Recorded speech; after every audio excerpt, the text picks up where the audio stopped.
बिस्मिल्लाहिर्रहमानिर्रहीम। अस्सलाम वालेकुम। आप देख रहे हैं सेहत सब के लिए और मैं हूं आपकी मेज़बान डॉक्टर शमाला गफ़ार। नाज़रीन, आज के प्रोग्राम में हम थायराइड ग्लैंड के इश्यूज़ के हवाले से बात करेंगे। थायराइड ग्लैंड गले की निचली जानिब मौजूद एक बटरफ्लाई शेप ग्लैंड है जिससे खारिज होने वाली सिक्रीशंस या हार्मोन्स हमारे जिस्म की सेहत में एक बहुत ही अहम रोल अदा करते हैं और अगर ये हार्मोन्स कम हो जाएँ या ज़्यादा हो जाएँ तो बहुत सारी बीमारियाँ जन्म लेती हैं। ये बीमारियाँ क्या हैं, इनकी अलामात क्या होती हैं और इनको कैसे ट्रीट किया जा सकता है, इस पर आज हम अपने प्रोग्राम में बात करेंगे। हमारे नंबर्स आपको स्क्रीन पर दिखाई दे रहे हैं। The numbers are 0519212643, 0519212644। इन नंबर्स पर आप हमें कॉल कर सकते हैं। हमारे साथ प्रोग्राम में मौजूद हैं डॉक्टर अदनान जाहिद, जो कि एक जाने माने एंडोक्राइनोलॉजिस्ट हैं और बहरिया इंटरनेशनल हॉस्पिटल के साथ एसोसिएटेड हैं। इसके साथ साथ वो बाहर मुल्क में भी काफ़ी अरसे तक काम कर चुके हैं। अस्सलाम वालेकुम doctor Adnan, welcome to the show. वालेकुम अस्सलाम and thank you for inviting me to your show. बहुत शुक्रिया कि आप हमारे प्रोग्राम में तशरीफ़ लाए।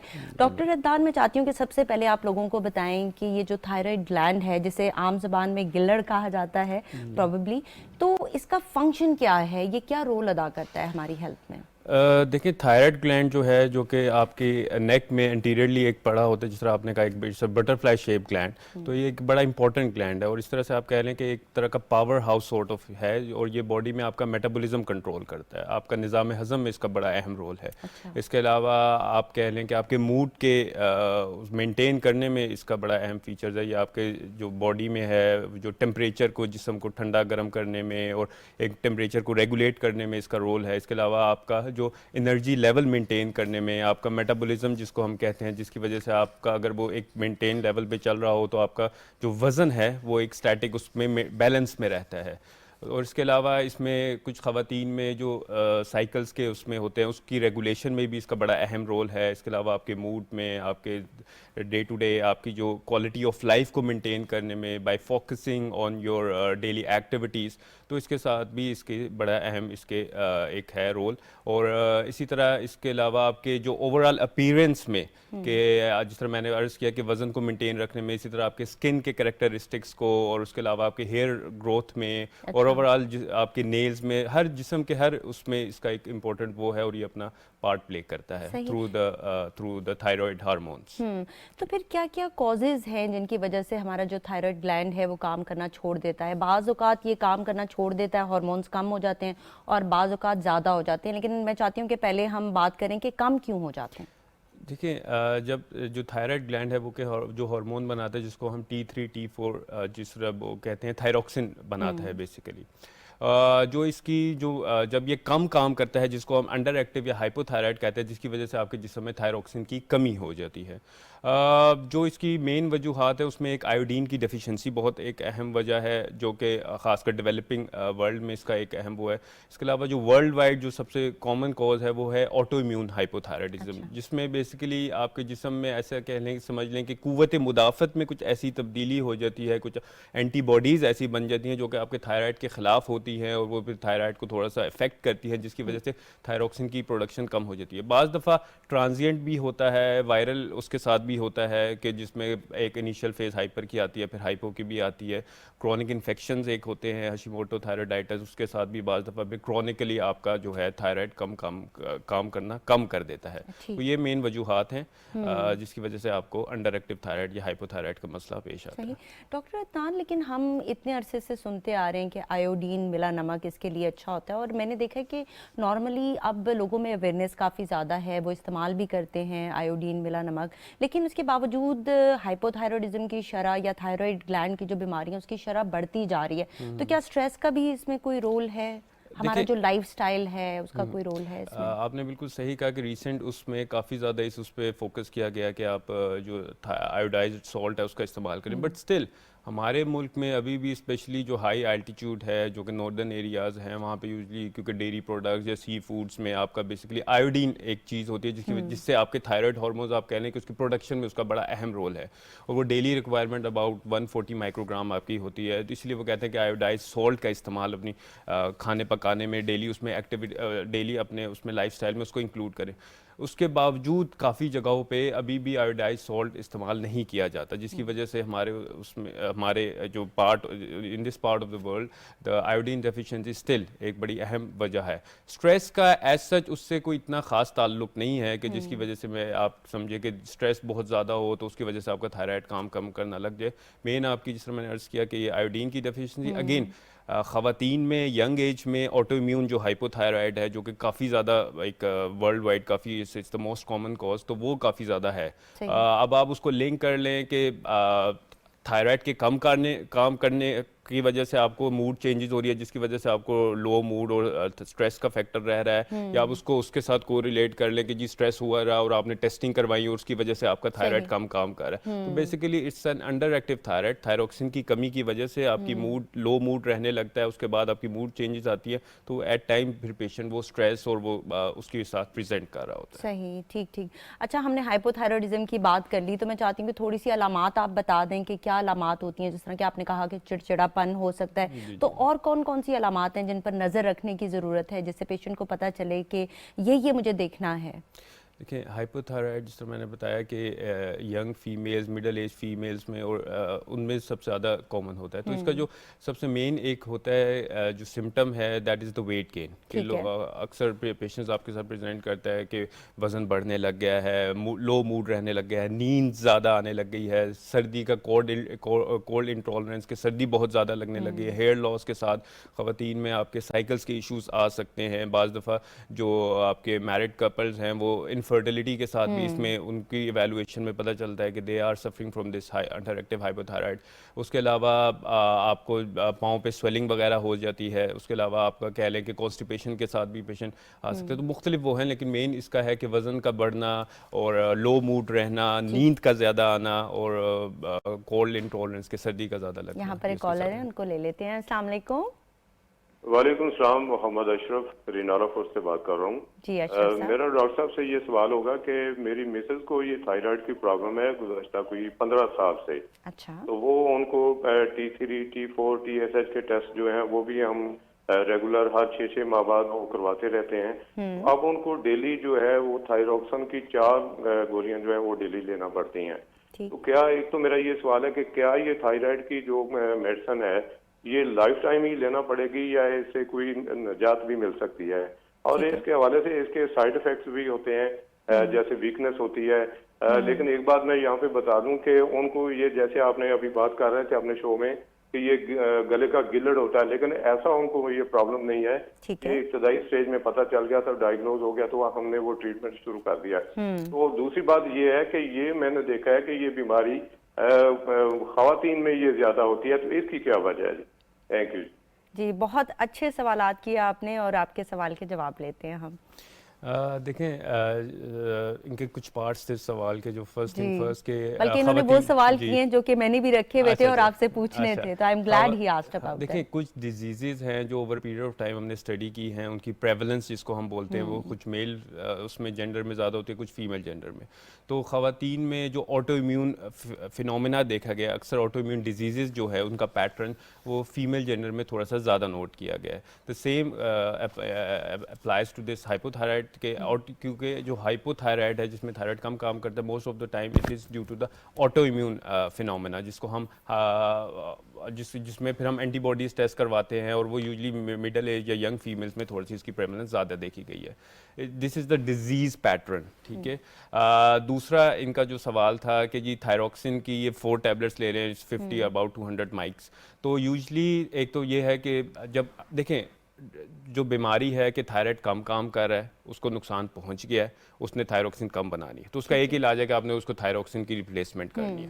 और ये ऐसी कोई मेडिसिन नहीं है कि जो जी थायराइड को जो नुकसान पहुंच गया या जो ऑटो एंटीबॉडीज़ बन गई हैं उसको कोई उनके साथ इंटरफेयर कर ले, उस सारे डिजीज़ प्रोसेस को ठीक कर ले। तो जिस चीज़ की कमी है हमने उसको रिप्लेस करना है। तो थायरोक्सिन इनको लाइफ लॉन्ग ही लेनी पड़ेगी। हाँ, थायरॉक्सिन के बाज़ दफ़ा ये होता है कि कुछ एट टाइम्स कुछ लोगों को उसके साइड इफ़ेक्ट्स इस तरह से आ रहे होते हैं कि कुछ लोगों को उसको टेकीकार्डिया या इस तरह से कुछ उसको फील हो रहा होता है, लेकिन अगेन ये चीज़ें बैलेंस में चल रही होती हैं। अगर वो हम TSH के साथ उसको हम सीरियल मॉनिटरिंग के साथ उसको वो करते हैं, क्योंकि डोज क्या है, अगर तो उनका TSH with in the normal range है तो मूवमेंट साइड इफ़ेक्ट्स उस तरह से आते नहीं हैं। लेकिन डेफिनेटली अगर TSH जो एक रेगुलेटर है जिसके साथ हम डिजीज़ को मॉनिटर करते हैं, अगर तो वो कम है, सप्रेस हो गया, इसका मतलब है कि जिस्म में थायरॉक्सिन जो हम दे रहे हैं वो थोड़ी सी ज़्यादा मिकदार उनको चली गई है, उसमें एडजस्टमेंट रिक्वायर है। इसी तरह अगर TSH बढ़ा हुआ आ रहा है तो इसका मतलब है कि थायरॉक्सिन उनकी जिस्म में कम है और जो हम डोज दे रहे हैं उसको और बढ़ाने की ज़रूरत है। 4 tablets is quite a high dose. हाँ, अब उसमें फिर हमने dose. कुछ चीज़ें मेक श्योर करनी होती है पेशेंट के साथ कि उन्होंने she has to take 1 hours before the meals के खाने नाश्ते से first thing in the morning, नाश्ते से अमूमन 45 मिनट्स 1 ये मैं घंटा आपसे पहले सवाल लेनी है। करूंगी, जी, जी। लेकिन डॉक्टर अदनान ये बताइएगा कि क्या कभी ये ठीक हो सकता है? आपने कहा कि डैमेज हो गया है तो वो तो हो गया है, जी, जी। लेकिन क्या सारी उम्र, जिस तरह के इन्होंने पूछा, तो सारी उम्र ही क्या वो दवाई खाएंगी? जी, जी, जी। डोज भी हमने कहा कि एडजस्ट होगी, कभी ऊपर हो सकती है, कभी नीचे हो सकती है, लेकिन क्या सारी उम्र जी, ये जी, ये दवाई खानी सारी उम्र पड़ेगी? ही खानी पड़ती है ठीक। और कोई ऐसी वो नहीं है कि जो इस चीज़ को रिवर्स कर सके। अच्छा। तो she has to take thyroxine life long, ठीक। और उसमें अगेन डोज एडजस्टमेंट्स के साथ हमने उस लेवल को मेंटेन करना, ये हमारे सारा ये ट्रीटमेंट सवाल मैंने ऑब्जेक्टिव इसलिए होना चाहिए। पूछा because most of the times patient कहते हैं कि डॉक्टर साहब मेरे तो टेस्ट अब ठीक आ रहे हैं, तो वो बाज़ औक़ात डॉक्टर के पास आए बगैर खुद ही दवाई भी बंद कर देते हैं। वो कहते हैं अब तो हमारे T3 T4 ठीक आ गए हैं तो हमें दवाई की ज़रूरत ही नहीं है। तो मैं अक्सर उनको बताती हूँ कि आपके ये ठीक इसलिए आ रहे हैं क्योंकि आप दवाई ले रहे हैं, जैसे ही आप दवाई बंद करेंगे तो आपके ये लेवल्स जो हैं वो दोबारा से ड्रॉप कर जाएंगे। तो इस वजह से मैं चाहती थी कि आप इस पॉइंट पे ज़रा स्ट्रेस कर दें। बिल्कुल सही आपने कहा कि अगर वो मेडिसिन के साथ चीज़ें नॉर्मल है, जैसे ही वो उसको स्टॉप करेंगे या ऑफ करेंगे तो डेफिनेटली वो फिर लेवल्स ऊपर नीचे हो जाएंगे। हाँ, कुछ केसेस होते हैं जिसमें हम आप सब क्लिनिकल या ट्रांजिएंट हाइपोथायराइड कह रहे हैं कि वायरल एक इन्फेक्शन हुआ उसके वजह से कुछ हुआ है, लेकिन अगेन उसमें भी हम यूजली मेडिकेशन इतनी जल्दी स्टार्ट करते नहीं हैं। अगर तो फॉर सम रीज़न उस केस में कोई इनको मेडिकेशन स्टार्ट की गई है ट्रांजिएंट उसमें, तो उसमें थोड़े बहुत चांसेस होते हैं कि उसको हम मॉनिटर करें TFTs और उसके अकॉर्डिंगली वो करें। But usually most of the time auto immune hypothyroidism उसके साथ यूजली पेशेंट को ये लाइफ लॉन्ग ही लेनी पड़ती है। सही। कोई ऐसे फूड्स भी हैं जो कि हम खा सकते हैं जिससे कि हमारे थायराइड की परफॉर्मेंस बेटर हो? देखें, एज सच जब जिस्म में थायरॉक्सिन की कमी है आपने थायरॉक्सिन ही लेनी है। अगर आप वैसे बात करें जिस तरह मैंने शुरू में हमने अर्ज किया कि आयोडीन, क्योंकि थायराइड हार्मोन बनते ही आयोडीन से, तो वो एक डेली रिक्वायरमेंट आपकी है 150 माइक्रोग्राम। प्रेगनेंसी में थोड़ी सी और बढ़ जाती है। उसके अलावा सी फूड्स हो गए या आप कह लें कि डेयरी प्रोडक्ट्स हो गए, इनमें थोड़ा सा आयोडीन कंटेंट, और वैसे भी सेलेनियम एक माइक्रो न्यूट्रिएंट होता है, वो भी देखा गया स्टडीज़ में कि वो भी एक एसेंशियल एक है कंपोनेंट उसका थायराइड का। बट अगेन अगर तो आपको ऑटोइम्यून हाइपोथायराइड हो गया है तो आप कहें जी मैं खुराक से उस थायरॉक्सिन को पूरा कर लूँ, तो वो थोड़ा सा मुश्किल हो जाएगा। उस केस में आपने थायरॉक्सिन को लेना ही लेना है, और उसमें आपको खुराक इट्स नॉट एन अल्टरनेटिव कि आप कहें कि जी मैं उसको उससे सब्स्टिट्यूट कर सकूँ। डॉक्टर अदनान, T3 T4 तो यूजुअली चेक किए जाते हैं, तो क्या ये जो ऑटो एंटीबॉडीज़ की आप बात करें तो क्या ये भी चेक की जाती हैं? बिकॉज मोस्टली लोग खुद ही T3 T4 और TSH के टेस्ट करवा के डॉक्टर के पास आ जाते हैं और कहते हैं डॉक्टर साहब ये रिजल्ट है।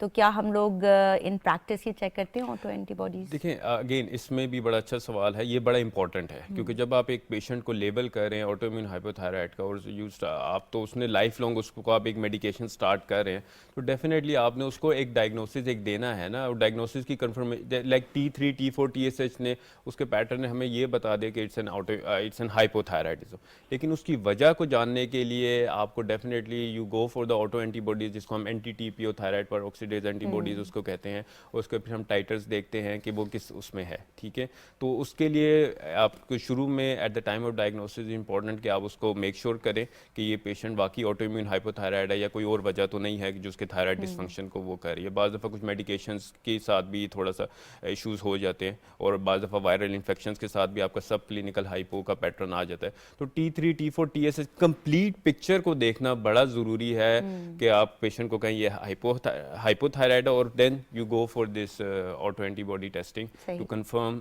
द डायग्नोसिस, ताकि आप पेशेंट को मेक श्योर कर सकें कि ये मसला है और आपने थायरॉक्सिन को फिर लाइफ लॉन्ग लेना। सही। यहाँ पर कॉलर है, उनको लेते हैं। अस्सलाम वालेकुम। वालेकुम अस्सलाम, मैं जुल्करनान बात कर रहा हूँ सरगोदा से। जी, सवाल पूछें। मुझे थायराइड का इशू है जो TSH का टेस्ट है ना वो 0.01 पे है और रिसेंटली मैं 1 साल से मेडिसिन यूज कर रहा हूँ न्यू मर्क। अच्छा, ठीक। अलामात क्या क्या थी आपको? अलामात जिसमें वीकनेस हो जाती है, बाल वगैरह गिरना शुरू हो गए थे ठीक है। किस्म की। और वजन आपका बढ़ रहा था या कम हो रहा था? कम हो रहा था। कम अब हो रहा मेडिसिन था। खा रहा हूँ तो अब बढ़ रहा है उससे पहले की निस्बत अच्छा, 30%। उससे बेहतरी आ रही है। और आप जब अपने लेवल्स कब कब चेक करवाते हैं? फ्रीक्वेंटली चेक करवाते हैं? 3 माह बाद, 6 मैं माह बाद? तकरीबन 2-3 माह बाद करवा रहा हूँ। वो ठीक है, एक ही लेवल पे है, 0.01 से ऊपर जा ही नहीं रहा। ठीक है। तो आप मैं पूछना 3 चाहते हैं टैबलेट कि डेली खा रहा हूँ। जी, 3 टैबलेट्स खा रहा हूँ डेली की। अच्छा, ठीक है। और आपका ये गिल्लड़ बढ़ा हुआ भी है या नहीं? तो इतना ज्यादा तो नहीं, तो हल्का हल्का महसूस होता है गले के दोनों साइड से। ठीक है। तो आप सवाल क्या पूछना चाह रहे हैं कि दवाई कम करनी है, ज्यादा करनी है, या इस्तेमाल करता रहूं? जी यही पूछना है कि मेडिसिन को क्या करना है, तो उसको मुझे कंसल्ट कर दें। ठीक अच्छा, है इनका एक सवाल, इनका थायराइड स्कैन हुआ हुआ है? जी। आपका थायराइड स्कैन हुआ हुआ है? जी मैम। जी, आप डायरेक्टली भी सवाल पूछ सकते हैं। थायराइड स्कैन हुआ हुआ है इनका? जी, वो कह रहे हैं हुआ हुआ है। अच्छा, उसमें कुछ आपके इल्म में है कि उसमें उन्होंने आपको क्या बताया है कि क्या वजह आपका जो थायराइड है ज़्यादा काम कर रहा है? उन्होंने मुझे यही कहा था कि ये जो है ना इनकी फ्रिक्वेंसी वो बढ़ गई हुई है, काम की जो सेल है उनको काम करना पड़ेगा, कुछ स्पीड वगैरह डिस्कस कर रहे थे डॉक्टर साहब। अच्छा, ठीक है। ठीक बहुत है। शुक्रिया कॉल करने का। आपके सवाल का जवाब लेते हैं। जी, अच्छा, देखिए इसमें हाइपरथायरॉयडिज्म का इनको हाइपरथायरॉयडिज्म इशू है है। कि जिसमें मेनली आपका वेट लॉस होता है और पैल्पिटेशंस, हॉट इंटॉलरेंस, ये चीज़ें होती हैं। और उसमें आपका बेसिकली अगेन उसकी जो एक बड़ी अहम वजह है वो that is again an auto immune phenomena, जिसको हम ग्रेव डिजीज़ बोलते हैं कि कुछ एंटीबॉडीज़ बन गए जिसमें आपको स्टिमुलेट कर रहे हैं आपके थायराइड को, और वो ज़्यादा थायरोक्सिन बना रहा है। अब उसकी कंफर्मेशन के लिए we go for the thyroid scan. ठीक है, उसमें बाज़ दफ़ा ये है कि गिल्टियाँ बन जाती हैं, वो ज़्यादा काम करने लग जाती हैं, और उसकी फिर हम वजह देखते हैं कि ये ग्रेव्स है या मल्टी नोड्यूलर या सिंगल टॉक्सिक नोड्यूलर गोइटर है। उसका जो मेनली इलाज होते हैं उसके 2-3 ट्रीटमेंट ऑप्शंस हैं। We start with the medication, जिसमें एंटी थायराइडल ड्रग्स हैं जो कि ऑलरेडी न्यू मर्काजोल ले रहे हैं। इन्होंने मेंशन किया कि 3 टैबलेट्स ले रहे हैं, और TSH इनका उस तरह से इम्प्रूव नहीं हो रहा। अब इसमें अगेन हमने ये चीज़ देखनी है कि एक तो ड्रग की कंप्लायंस बड़ी इंपॉर्टेंट है कि बाकायदगी से मेडिकेशन ले रहे हैं नहीं, और बाज़ दफ़ा हम उसकी डोज को भी बढ़ाने की ज़रूरत पेश आती है, क्योंकि अगेन अगर एक पेशेंट अगर उसके और खाली TSH को हम नहीं देखते, फिर फ्री T4 और टोटल T3 और वो लेवल्स भी हम देख रहे होते हैं कि उसमें क्या इशू है और उसको किस तरह से कर रहे हैं। बाज़ दफ़ा एट टाइम्स आपके लैब एसेज और उसके एरर्स भी आ जाते हैं। तो अगर आज पेशेंट है जिसकी कंप्लायंस भी है और जो एक अगर लेट्स अगर 3 टैबलेट्स की बजाय उनकी डोज थोड़ी सी बढ़ा दें, क्योंकि TSH अभी भी इनका सप्रेस्ड है, जो कि अभी भी शो कर रहा है कि जिसम में थायरोक्सिन की ज़्यादती है। तो अगर हम इनकी मेडिकेशन को थोड़ा सा टैबलेट्स को बढ़ाते हैं और TSH को थोड़ा सा रिपीट करते हैं किसी एक मुस्तनद लैब से, और उसके बाद फ्री T4 टोटल T3 उसको भी एक कंपैरिजन उसके साथ करते हैं, और फिर हमें होपफुली ये होता है कि फिर वो आहिस्ता आहिस्ता आपके जो TSH है वो मेंटेन होने लग तो जाता है। इनको क्या करना चाहिए? दोबारा से ये दिखा लें अपने डॉक्टर जी साहब जी, ये को? बेहतर है दोबारा डॉक्टर को एक दिखाएं, TSH और फ्री T4 T3 करवा कर, और उसमें ये है कि एक थायराइड स्कैन की रिपोर्ट भी साथ लेकर जाएं। और उसमें बाज़ दफ़ा ये है कि अगर इनके मेडिकेशन ले रहे हैं या इन्होंने और उस तरह से उसका रिजल्ट्स नहीं आ रहे, फिर उसके अलावा फिर और ट्रीटमेंट ऑप्शन भी हैं, जिसमें एक हैं आयोडीन के कतरे, रेडियो एक्टिव आयोडीन सही, मैं पूछने वाली थी, लेकिन यहाँ पर एक कॉलर है, उनको लेते हैं। जी, अस्सलाम वालेकुम। जी अस्सलाम वालेकुम। वालेकुम मेरा अस्सलाम। नाम इरफान चौधरी है, जी मैं इस्लामाबाद से बोल रहा हूँ। जी, इरफान साहब सवाल पूछें। मेरा सवाल ये है कि मैं लोगों की इंफॉर्मेशन के लिए ये बताना चाहता हूँ कि कई दफ़ा पैनिक अटैक्स और एंजाइटी जो है ना, वो भी मैं इस चीज़ से गुजर चुका हूँ, तो ये भी एक अलामात होती है। और दूसरा, मैंने नियोमर्काजोल ली, मैं हाइपरथायरॉयडिज्म में से गुजर चुका हूँ, लेकिन मेरा अब बिल्कुल नॉर्मल है। लेकिन एट वन पॉइंट मुझे नूरी हॉस्पिटल वालों ने ये कहा था कि शायद आपका थायराइड जो है वो डिस्ट्रॉय करना पड़े, कोई रेडियो एक्टिव देगी। तो ये डॉक्टर साहब से पूछना था कि ये क्यों डिस्ट्रॉय करते हैं थायराइड को? ठीक है। और अभी आप कह रहे हैं कि माशाल्लाह आपके जो थायराइड लेवल्स हैं वो कंट्रोल्ड हैं और आप जिंदगी सही से गुजार रहे हैं।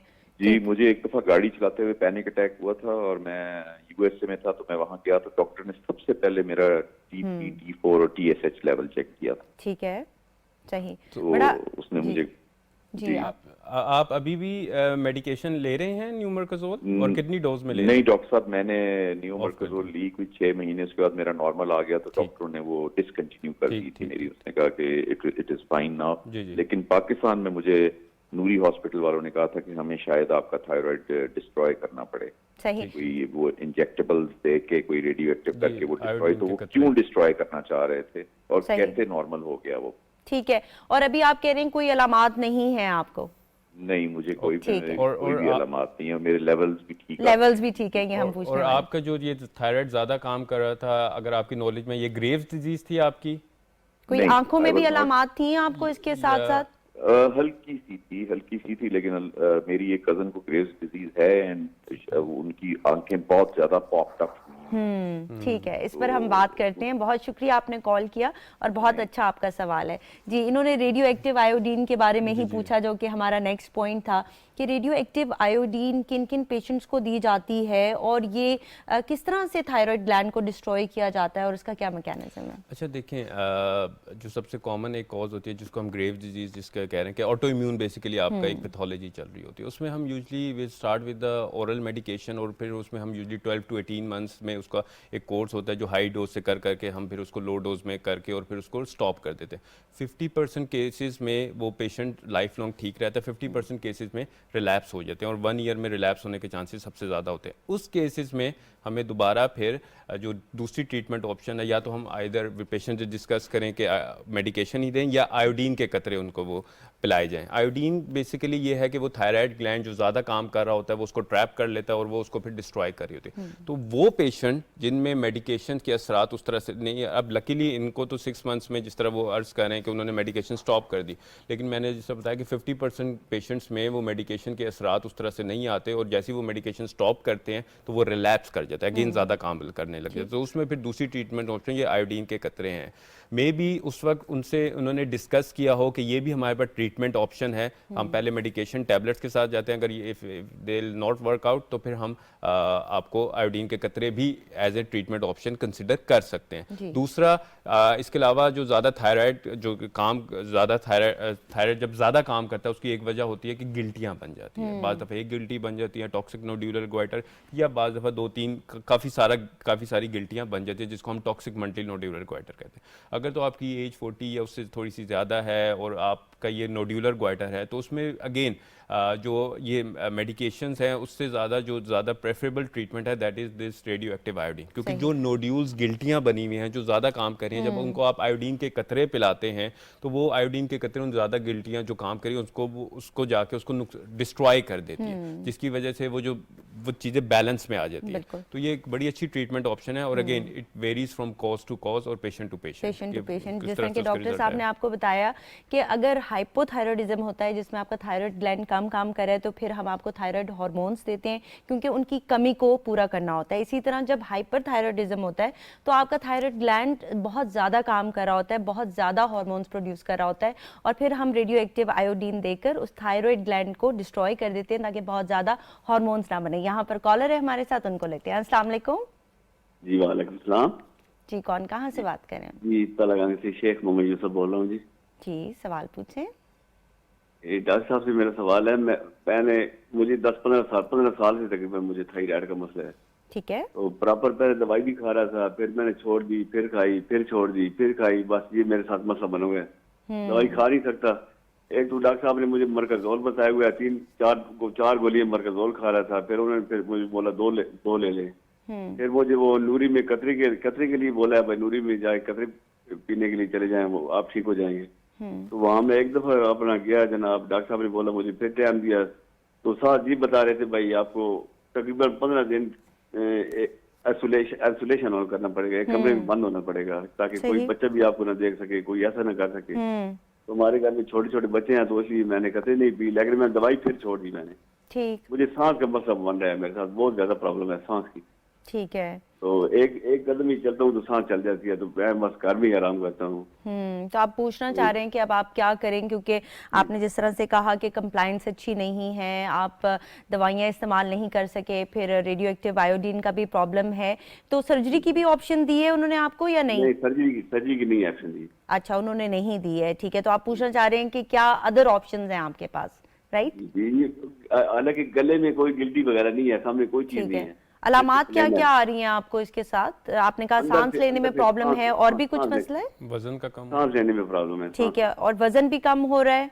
नहीं, वजन बढ़ रहा है, वजन तकरीबन 100 kg मेरा वजन है। ठीक है, वजन आपका बढ़ रहा है, ठीक है। पहले मेरा वजन था, जब ये नहीं मेरे साथ प्रॉब्लम थी तो 80 kg था, अब मेरा 100 kg हो गया। ठीक है, आप कोई और सवाल आप पूछना चाह दिल रहे की हैं? धड़कन को भी तेज महसूस हो रही है, जी, नींद का? धड़कन तो डॉक्टर साहब बहुत तेज महसूस होती है, बहुत तेज। सही। तो एक कदम वुज़ू भी करने के लिए अगर मैं वॉशरूम में चला जाऊं तो फिर भी मेरे लिए प्रॉब्लम बन जाती है। ठीक सही, है, सही। बहुत शुक्रिया कॉल करने का। आपके सवाल का जवाब लेते हैं जी। जिस तरह इन्होंने सवाल किया, जो लास्ट टाइम जो कॉलर थे उनका भी था कि पैनिक अटैक, एंजाइटी, और ये बड़ा कॉमन होता है। इनको भी जिस तरह से इन्होंने कहा कि शॉर्ट ऑफ ब्रेथ हो जाते हैं, ये सांस का फूलना हो जाता है, क्योंकि जब जिस समय आपके थायरॉक्सिन की ज़्यादती होती है तो आपका मेटाबॉलिज्म बहुत तेज़ चलने लग जाता है, आपकी दिल की धड़कन तेज़ होने लग जाती है। बाज़ दफ़ा जो आपका रिदम है उसमें मसले आने लग जाते हैं, जिसको हम बड़े, ये कॉमन है, एट्रियल फिब्रिलेशन एक होता है कि जिसमें आपकी जो पल्स है वो इरेगुलर हो जाती है। तो ये बड़ी एक सीरियस एक उसके वो हैं issues related to this thyrotoxicosis. देखें और इससे इसको कोई एड्रेस हार्ट करना, अटैक वगैरह भी हो सकता है? देखें डेफिनेटली जब आपका एएफ है, जिस तरह से रिदम के प्रॉब्लम्स हैं, तो उसके साथ आपको हार्ट इश्यूज होने के, और हार्ट के उसके स्पेशली एक पेशेंट है, क्योंकि जब थायरॉक्सिन की ज़्यादती होती है तो आपकी जो वेसल्स हैं वो भी एट टाइम्स सिकुड़ जाती है, खून की जो गर्दिश है वो उस तरह से हो नहीं पाती, तो उसके साथ भी आपको एंजाइना और ये मसले इस्केमिक हार्ट डिजीज़, अगर आप रिस्क फैक्टर्स हैं तो वो फर्दर उसको वर्सन कर सकते हैं। दूसरा इनका जो था कि कंप्लायंस इनका जो मेनली कंसर्न था, देखें अगेन 50% केसेस में आपने मेडिकेशन लेनी है, और उसको फिर over a period of time हम देखते हैं कि 50% केसेस में वो पेशेंट बिल्कुल ऑफ मेडिकेशन हो जाते हैं आफ्टर 12 to 18 मंथ्स। लेकिन again most of the patient उस तरह से मेडिसिन उनमें वो नहीं है, उसके रिजल्ट्स आते हैं, तो उसमें फिर हमने RAI की तरफ जाना होता है। RAI is a very wonderful treatment option, लेकिन हाँ उसमें एक कंसर्न होते हैं, क्योंकि रेडियो एक्टिव आयोडीन हो रहे हैं तो आपको एक आइसोलेशन रिक्वायर्ड होती है। 15 डेज में भी थोड़ा सा ज़्यादा होता है, but still at least 7 to 10 days उसमें करते हैं, और उसमें आपने भी स्टेप बाय प्रेग्नेंट स्टेप होते खवातीन हैं। को अवॉइड जी, जी, करना है, बच्चों जी, को अवॉइड बच्चों को करना करना है, है। क्लोज कांटेक्ट को करना है, बट अगर ये समझते हैं कि वो बिल्कुल भी मैनेजेबल नहीं है और उस तरह से नहीं हो पा रहे, मेडिकेशन का उस तरह से रिजल्ट्स नहीं आ रहा, पहली बात अगर तो ये कर सके, कोई 1 वीक 2 वीक्स अगर आप आइसोलेशन कर लें तो वो इतना कोई मुश्किल, इट्स नथिंग इम्पॉसिबल या उस तरह की उसमें कैटेगरी आपकी में नहीं सेहत आता। कोई से आप important हॉस्पिटल और में भी कोई तो चीज़ एडमिट नहीं होते है। हैं ना, अल्लाह ना करे कोई बंदा है, कुछ मसला हो गया तो 1 या 2 हफ्ते वो हॉस्पिटल में भी तो एडमिट रहता है, तो उस केस में इनको आयोडीन के उसकी तरफ जाना चाहिए। ठीक है। नहीं हो सकता तो फिर तीसरी ट्रीटमेंट ऑप्शन एक सर्जरी भी है, लेकिन अगेन वो जिस तरह हम कहते हैं ना, first line, second line, third line, तो surgery is the third line treatment option. और अगेन शायद इन्होंने मेंशन किया कि इनकी गिल्टी वगैरह या गिल्टियाँ नहीं सर्जिकल है। कंप्रेसिव वो नहीं है, तो अगर वो नहीं आयोडीन के कतरे के उस पर जा रहे तो उसमें फिर अगेन सर्जरी की तरफ जा सकते हैं। और जो उनका सांस का फूलना और ये दिल की धड़कन का तेज होना, इनको तो फौरन से पहले इसको सॉर्ट आउट करना चाहिए। मेडिकेशन एटलीस्ट ले जब तक इनको सर्जरी या आयोडीन के कतरे उसमें से कोई इनका माइंड या उस तरह से सिचुएशन फिजिबल नहीं होती, but at least he should be on the new Mercazole, उसको उन्होंने बिल्कुल बंद नहीं करना। उसके साथ बाज़ दफ़ा कुछ और मेडिकेशन भी होते हैं जो आपके बेसिकली हार्ट की रिदम को कंट्रोल कर रही होती है, एंजाइटी, सांस के मसले, इन चीज़ों को वो थोड़ा सा रेगुलेट कर रही होती है, जिस तरह जिसमें बीटा ब्लॉकर्स बोलते हैं, इंट्रोल के नाम से एक मेडिकेशन आती है जो अक्सर पेशेंट इस पर होते हैं। तो इन पेशेंट को हर हाल में न्यू मर्कोजोल लेनी चाहिए, और आयोडीन के कतरे उसकी तरफ देखना चाहिए कि वो कितना फिजिबल है, नहीं है तो फिर सर्जरी की तरफ ऑप्ट करना चाहिए। जिस तरह के डॉक्टर साहब ने आपको बताया कि बहुत ज़्यादा ज़रूरी है कि आप अपनी दवाई लें, क्योंकि आपने खुद कहा है कि सांस लेने में प्रॉब्लम हो रहा है या आपके दिल को भी इफेक्ट कर सकता है, तो कभी भी हम लोग फर्स्ट लाइन ऑफ ट्रीटमेंट से डायरेक्टली थर्ड पे जंप नहीं करते। Second line of treatment radio active iodine है। देखिए कोरोना में भी बहुत सारे लोग आइसोलेट हुए, तो सेहत से ज़्यादा अहम कोई चीज़ नहीं है। आप अपने आप को आइसोलेट करके ये कतरे ले लीजिए, इससे आपको काफ़ी अफाका होगा। डॉक्टर साहब, हमने बात की जेनेटिक फैक्टर्स की, और पहाड़ी इलाकों की भी हमने बात की कि वहाँ पर गिल्लड़ ज़्यादा है, क्योंकि उन इलाकों में एक तो मछली का इस्तेमाल कम है, फिर आयोडीन की भी कमी है। तो क्या हाइपरथायरॉयडिज्म का भी कोई ताल्लुक है आयोडीन से? किसी चीज़ की जाति की वजह से भी ये हो सकता है? जी जी बिल्कुल। अमूमन जो हिली एरियाज़ में जो गोइटर होता है वो इसलिए होता है कि आयोडीन की कमी की वजह से आपका थायराइड हार्मोन कम बनने लग जाते हैं, जिसकी वजह से जो ब्रेन में भी एक ग्लैंड है पिट्यूटरी ग्लैंड, जो कि फिर रेगुलेट कर रहा होता है और वो थायराइड को पुश कर रहा होता है कि ज़्यादा हार्मोन्स बनाओ, और फिर वो उसकी बेसिकली प्रोलिफरेशन कर रहा होता है। जहाँ तक बात हुई हाइपर थायराइड के साथ, अगेन अगर आप कुछ मेडिकेशन भी हैं उसमें भी, जिस तरह दिल की कुछ मेडिकेशन है जिसमें आयोडीन कंटेंट ज़्यादा होता है, अमूमन डाइट में हमारा इतना आयोडीन का कंटेंट ज़्यादा नहीं होता। आप कोई भी बंदा चमचों के साथ आयोडीन नमक या उस तरह से वो नहीं ले रहा है, या बहुत ज़्यादा फिश अगर खा रहा है, तो इससे ये नहीं होगा कि उसके जिस्म में आयोडीन की ज़्यादती के साथ थायराइड ज़्यादा काम करने लग जाएगा। तो ऐसा अमूमन होता नहीं है। हाँ, कुछ मेडिकेशन है जो कि दिल की मेडिकेशन है, जिसमें एक कॉमन है एमाइड्रोन, जिसमें आयोडीन का कंटेंट थोड़ा सा ज़्यादा होता है। उसके साथ आपको बाज़ दफ़ा थोड़ा सा थायराइड ज़्यादा काम करने लग जाता है, लेकिन एट द सेम टाइम बाज़ दफ़ा वो it's work other way around कि वो हाइपोथायराइड भी कर सकती है। तो ये दोनों पॉसिबिलिटीज़ हैं, लेकिन अमूमन वो ज़्यादा हाइपरथायराइड की तरफ जाते हैं। तो हाँ, मेडिकेशन जो आयोडीन वाली है उसके साथ बाज़ दफ़ा हो जाता है, लेकिन डाइट की अगर हम स्ट्रिक्टली बात करें, ऐसा जो उसका कोई इस तरह से नहीं है कि वो थायरोक्सिन की ज़्यादा प्रोडक्शन करे और हाइपर, क्योंकि ये सारी चीज़ें रेगुलेशन में चल रही होती हैं through this pituitary gland, TSH के थ्रू वो चल रहा होता है, तो वो फिर उसको रेगुलेट कर रहा होता है, और अमूमन वो उस तरह से नहीं होता। सही, यहाँ पर कॉलर है, उनको लेते हैं। अस्सलाम वालेकुम।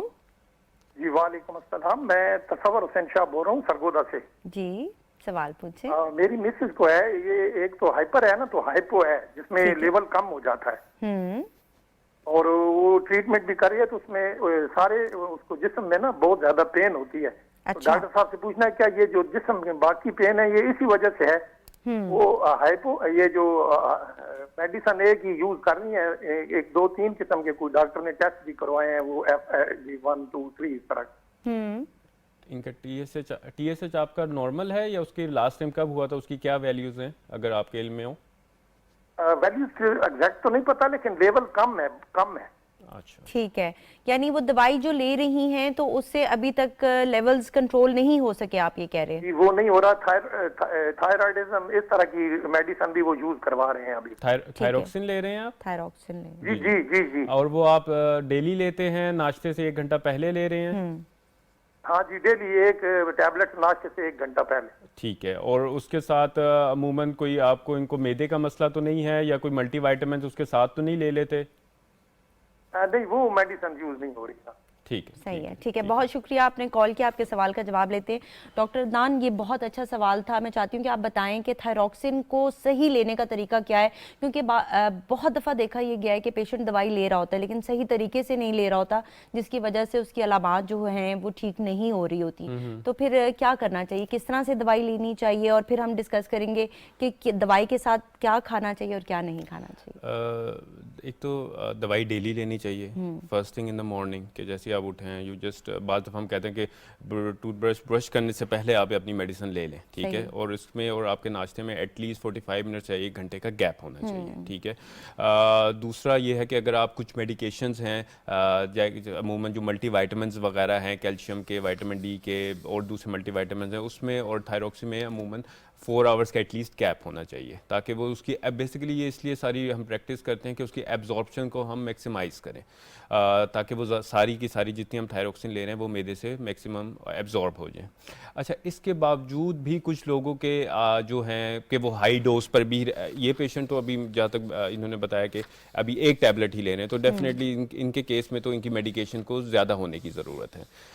लेकिन अगर कुछ पेशेंट्स हैं जो कि काफ़ी हाई डोज में होते हैं, उसके बावजूद उनके अगर थायराइड लेवल TSH नॉर्मल नहीं हो पा रहा, तो उस केस में हमें फिर एसोसिएटेड कंडीशंस देख लेनी चाहिए, क्योंकि मैदे का मसला तो नहीं है, जिसमें टॉप ऑफ द लिस्ट जो है, क्योंकि एक ऑटोइम्यून अगर हाइपोथायराइड चल रहा है तो उसके साथ एसोसिएशन हो सकती है दूसरी ऑटोइम्यून डिजीज़ की, जिसमें एक सीलिक डिजीज़ बड़ी एक कॉमन है, जिसमें बेसिकली वीट से पेशेंट को एलर्जी होती है, और वो उस तरह से उनका फिर वो वीट के लिए वो इनसेंसिटिव होते हैं, ग्लूटेन इनसेंसिटिविटी होती है, तो वो एक बड़ा इसकी प्रेवलेंस है, वो चेक कर लेनी चाहिए। उसके अलावा बाद क्रॉनिक गैस्ट्राइटिस, उसके साथ भी आपकी जो एब्जॉर्प्शन है वो डिले डिले हो जाती है। तो इन चीज़ों को थोड़ा सा रूल आउट कर लेना चाहिए कि पेशेंट अगर हाई डोज पर भी है, लेवल्स मेंटेन नहीं हो पा रहे, तो ये चीज़ आपने देख लेनी चाहिए। जिस तरह इन्होंने कहा कि जी वीकनेस और थकावट और लेवल्स भी कम आ रहे हैं, तो डेफिनेटली ये अभी भी अंडर डोज हैं, इनकी डोज को बढ़ने की ज़रूरत है, क्योंकि 1 टैबलेट फिर इसको डोज को हम थोड़ा सा बढ़ा के डिपेंडिंग ऑन द लेवल्स कितने हैं, may be just double the dose, और उसको फिर हम एडजस्ट करें और उसको फिर देखें आफ्टर 6 वीक्स के किस तरह से उसके क्या रिस्पॉन्स आया। डॉक्टर अतान, इन्होंने बड़ी अच्छी बात की कि इन्होंने बताया कि साथ दर्दें वगैरह हो रही हैं और ऑल्दो कि ये दवाई ले रही हैं, लेकिन उसके बावजूद इनका जो थायराइड है वो सही से कंट्रोल नहीं है, तो उसमें कंप्लाइंस इश्यूज़ भी आ जाते हैं।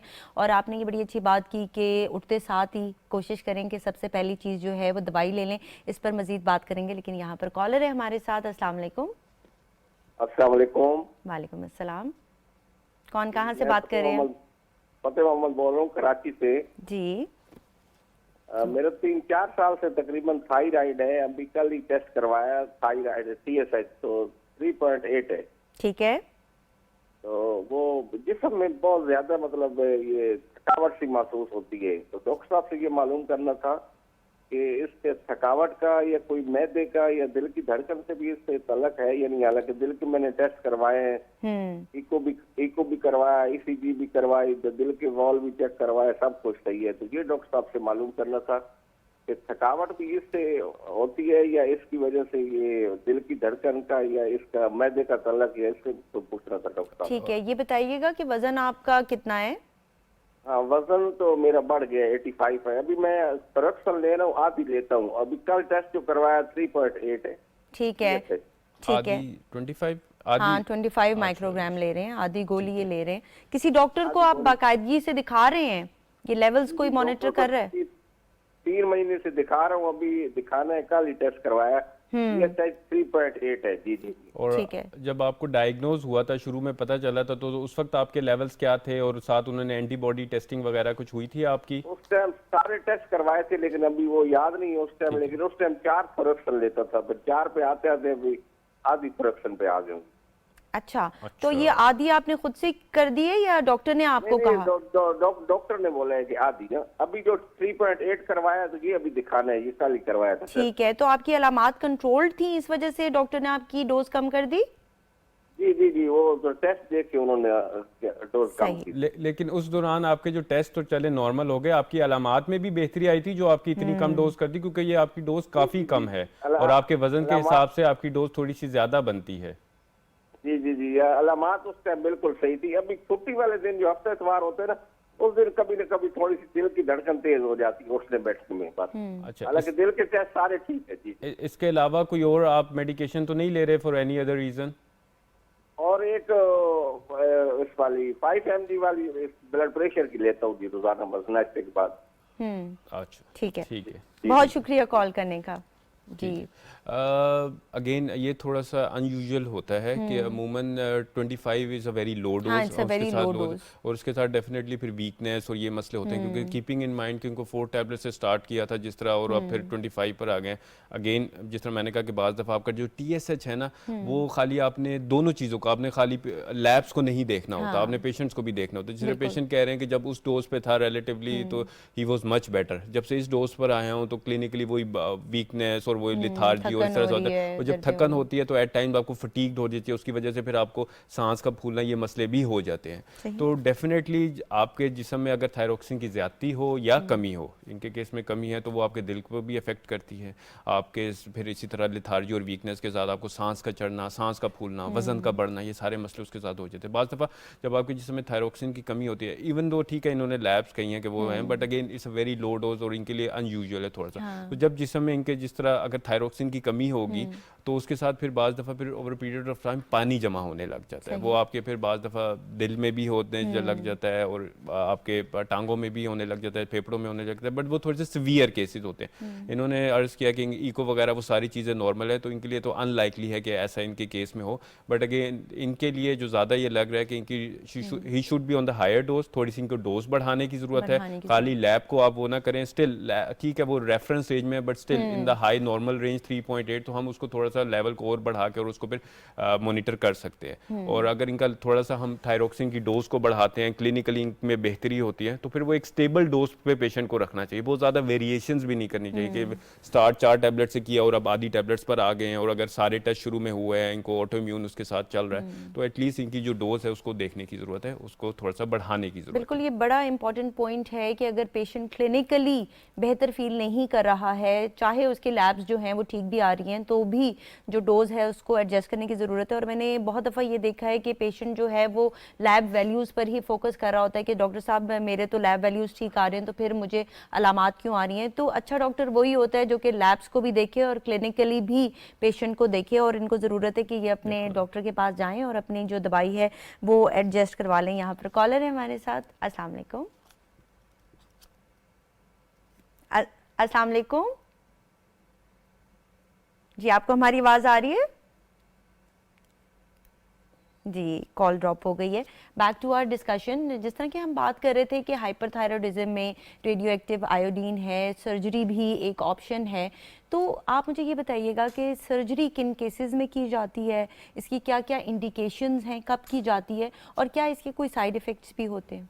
सर्जरी जो मेनली इंडिकेशंस है, जो टॉप ऑफ द लाइन एक आती है कि अगर पेशेंट का थायराइड जो ज़्यादा काम भी कर रहा है और बहुत ज़्यादा बढ़ भी गया है, ठीक है, मल्टीनोड्यूलर गोइटर है, और वो साथ कंप्रेशन सिम्टम्स कर रहा है कि आपके जो है उस पेशेंट को खाना निगलने में मसला आ रहा है, सांस लेने में मसला आ रहा है, बाज़ दफ़ा इतना आपका बढ़ जाता है कि वो आपको कॉस्मेटिक रीजन हम जिसको बोलते हैं कि उसके भी साथ पेशेंट्स को अनईजी और उसका जो कॉन्फिडेंस लेवल है वो काफ़ी कम हो रहा होता है। तो अगर एक पेशेंट है जिसका थायराइड ज़्यादा काम भी कर रहा है और वो साथ उसको कंप्रेसिव सिम्टम्स भी आ रहे हैं, तो उस केस में भी हम सर्जरी की तरफ जा सकते हैं।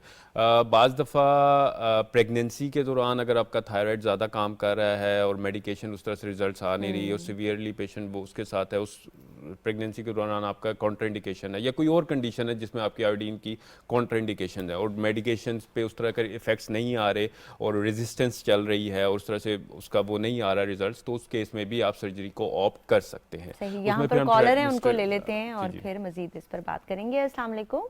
जी वालेकुम अस्सलाम। जी, कौन कहाँ से बात कर रही हैं? मैं फातिमा बात कर रही हूँ लाहौर से। जी, अच्छा, इस तरह है कि डॉक्टर साहब से बात करनी है कि मुझे 4 साल से ना तकरीबन हाइपोथायराइड है और मैं थायरोनॉम ले रही हूँ 75 mcg। ठीक है। अच्छा, लेकिन शुरू में जो है वो मुझे सिम्टम्स आ रहे थे और बड़ी दफा टेस्ट हुए मेरे, लेकिन वो इसमें रिपोर्ट्स में नहीं आया करते थे। रिपोर्ट्स को क्या होता था? अच्छा, रिपोर्ट्स में नहीं आते थे, डॉक्टर टेस्ट देते थे थायराइड का, ठीक है, उसमें नहीं आता था। यानी थायराइड लेवल्स नॉर्मल आते थे आपके? हाँ बिल्कुल नॉर्मल आते थे। ठीक है। अभी मैं किसी कॉलर का क्वेश्चन जो था, उन्होंने कहा था कि पैनिक अटैक भी होते हैं और ये सब कुछ होता है, तो ये तो मैं सोच रही थी कि ये तो काफी अरसे से जो है वो सिम्टम्स स्टार्ट हो जाते हैं लेकिन ये टेस्ट में नहीं आते। ठीक है। अच्छा, फिर उसके बाद मुझे हैवी पीरियड्स जो थे वो शुरू हो गए, फिर उसमें भी डॉक्टर ने काफी ज्यादा टेस्ट वगैरह दिए थे, उसमें भी नहीं ये आता था। ठीक है। डिफरेंट हार्मोन्स जो हैं उनकी मेडिसिन वगैरह भी देते रहते थे, लेकिन जब से मैंने ये थायराइड का अपना इलाज शुरू करवाया, मेरा ये सारे के सारे मसले जो हैं वो हल हो। ठीक है, वेरी गुड टू नो। लेकिन ये है कि ये बड़ी ट्रिकी सी बात है कि ये टेस्ट में नहीं इतनी अर्ली यानी कि डिटेक्शन नहीं होती है। सही, तो मुझे ये बताइएगा कि फिर किस तरह से डायग्नोज हुआ? शुरू में ये आपके लैब्स में नहीं आया, तो फिर आपने जब दोबारा रिपीट करवाए तो आपके लेवल्स डिरेंज्ड आए और फिर दवाई शुरू की गई या खुद से ही किसी डॉक्टर ने आपको दवाई शुरू करवा दी? नहीं, मैं क्योंकि कॉन्टिन्यूसली जो है वो मुझे जब भी कोई प्रॉब्लम होती थी मैं डॉक्टर के पास जरूर जाती थी और टेस्ट भी अपने करवाती थी। ये कुछ पता नहीं क्या हुआ कि अल्लाह की तरफ से जो है वो आ गया ठीक है रिजल्ट्स में, तो फिर उसके बाद जो है ये सारे के सारे प्रॉब्लम रिजॉल्व हो गए। इसके अलावा मैंने डॉक्टर साहब से एक चीज पूछनी है कि ये जब रमजान आता है तो हमारी जो मेडिसिन है उसकी रूटीन वो डिस्टर्ब हो जाती है। उसके बाद सिम्टम्स जो हैं वो दोबारा थोड़े थोड़े आने शुरू हो जाते हैं। एग्जैक्टली। तो फिर उसको कैसे करें, यानी कि वो खुद ब खुद ही रिजॉल्व हो जाएंगे मेडिसिन लेने के बाद कि डॉक्टर के पास जाना चाहिए या फिर उसकी मिकदार बढ़ाएंगे, किस तरह मतलब है? बहुत अच्छा सवाल है आपका और आपके सवाल का जवाब लेते हैं। बहुत शुक्रिया कॉल करने का। इन्होंने ये जो सवाल किया है ये डॉक्टर साहब आई वेंट थ्रू इट, क्योंकि रमज़ान में क्या होता है कि हम सब रोज़ा रखना चाहते हैं और चूंकि ये थायरॉक्सिन जो है ये एम्प्टी स्टमक लेनी होती है तो फिर it becomes a struggle for the patient, क्योंकि अगर वो एम्प्टी स्टमक है, उसने सहरी पे उठकर सहरी भी करनी है, 45 मिनट्स पहले उठना प्रेफरेबल है लेकिन मुश्किल हो जाता है, स्पेशली वर्किंग विमेन जो हैं या वो लोग जिन्होंने ऑफिस वगैरह जाना होता है। तो यूजुअली क्या होता है कि रमज़ान में दवाई छूट जाती है और सिम्टम्स जो हैं वो वापस आना शुरू हो जाते हैं, जिसमें वेट गेन है, सांस का फूलना है, और उसके बाद जब आप दवाई शुरू करते हैं तो उनका सवाल ये है कि क्या दवाई उसी लेवल से शुरू करनी चाहिए या थोड़ी सी ज़्यादा कर लेनी चाहिए, क्योंकि मुझे खुद ये वाले सिम्टम्स आना शुरू हो गए हैं कि ब्रेथलेस होना, वेट गेन, और द रीज़न वॉज रमज़ान, क्योंकि being Muslim we want to fast as well. अच्छा, दूसरा इनका ये सवाल भी बड़ा अच्छा था कि जो लैब्स हैं वो बिल्कुल ठीक आ रही थी लेकिन सिम्टम्स इनको बहुत पहले से शुरू हो गए थे and finally to a stage के जहाँ पर इनकी लैब्स में डिटेक्शन हो गई। तो ऐसा क्यों होता है? अच्छा, पहली बात जो रमज़ान अब तो गुजर गया हाँ। बट अगेन यूजली जो रमज़ान में हम पेशेंट को एडवाइस करते हैं तो जो फर्स्ट थिंग है कि अब अगर उनके लिए पॉसिबल है कि वो जब सहरी बनाने के लिए उठती हैं या सहरी से पहले अगर वो ले सकती हैं तो दैट्स द बेस्ट टाइम कि एटलीस्ट 40 मिनट्स का गैप हो, अगर उस टाइम पे एक हो जाता है अमूमन, ठीक है। अच्छा, दूसरी बात देखें, ये तो आइडियल सिनेरियो कि 45 मिनट्स या 1 आवर का आपका गैप होना चाहिए। अगर आपका गैप लेट्स से 30 मिनट्स का भी है तो मेडिसिन लेना फिर भी बेहतर है, बजाय ये जी अब मेरा गैप उस तरह से टाइम ड्यूरेशन नहीं रही या 15 मिनट या 30 मिनट्स उस तरह के 45 मिनट्स नहीं रहे। बट अगेन अगर आप 15 या 30 मिनट्स ना लेने से एटलीस्ट आप मेडिसिन लें, टाइम कम हो जाए but still keep taking medication. वो उस तरह से परफेक्ट सिनेरियो नहीं होगा बट एटलीस्ट उसकी एब्जॉर्प्शन थोड़ी सी कम हो जाएगी, उस तरह से पूरी मिकदार नहीं होगी but at least you are taking something.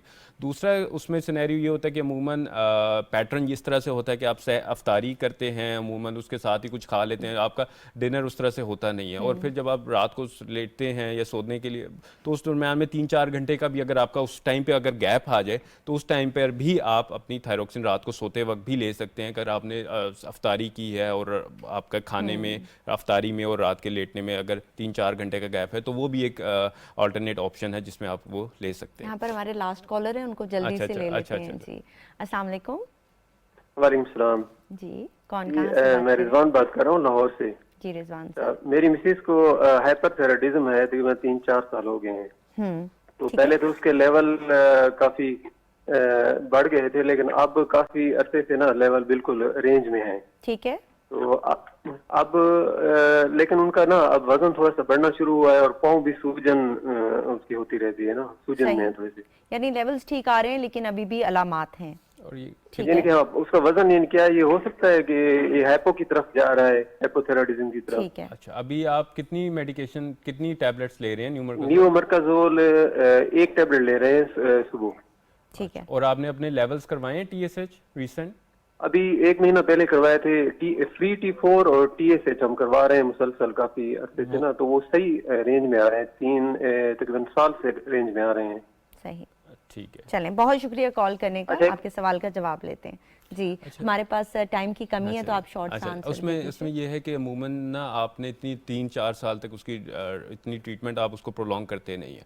अगर ये 1 टैबलेट ले रहे हैं उससे TSH इनके अज्यूम करते हैं अगर नॉर्मल आ रहे हैं तो एटलीस्ट इनको ये होना चाहिए कि ऑल्टरनेट डेज पे उसको ऑफ करके यानी ऑल्टरनेट डेज पे मेडिकेशन लें और उसके साथ फिर हम TSH को मोनिटर करें, क्योंकि अमूमन 12 से 18 महीने में की कोर्स ड्यूरेशन होती है जिसमें हमारी कोशिश होती है कि हम लोएस्ट डोज पे मेडिकेशन पे रखें और फिर उस मेडिकेशन को स्टॉप करके न्यूमरकाजोल को और फिर उसको देखें कि थायराइड दोबारा रिलैप्स करता है या नॉर्मल रहता है। क्योंकि जिस तरह ही कह रहे हैं कि वो लग रहा है कि वो मेडिकेशन है वो थायरॉक्सिन की प्रोडक्शन को और दबा रही है, क्योंकि अब इनके जो सिम्टम्स हैं वो हाइपोथायराइड की तरफ जा रहे हैं। तो इनको मेडिकेशन स्टॉप करके या अल्टरनेट डेज पे करके और फिर उसको अपने लेवल्स चेक करने चाहिए आफ्टर 6 to 8 वीक्स की TSH उनका किस रेंज में फॉल कर रहा है। जी, बहुत शुक्रिया। Thank you so much for joining us. बड़ी मुफीद गुफ्तगू रही। इंशाल्लाह we will invite you over again. Thank you again.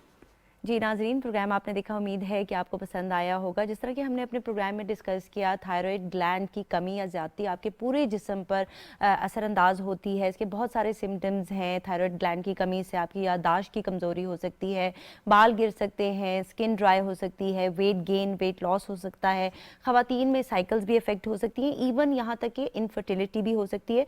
तो इनमें से अगर आपको कोई भी अलामात आ रही हो तो अपने डॉक्टर को ज़रूर जाकर चेक करवाएं। Take care of your self and keep smiling. अल्लाह हाफ़िज़।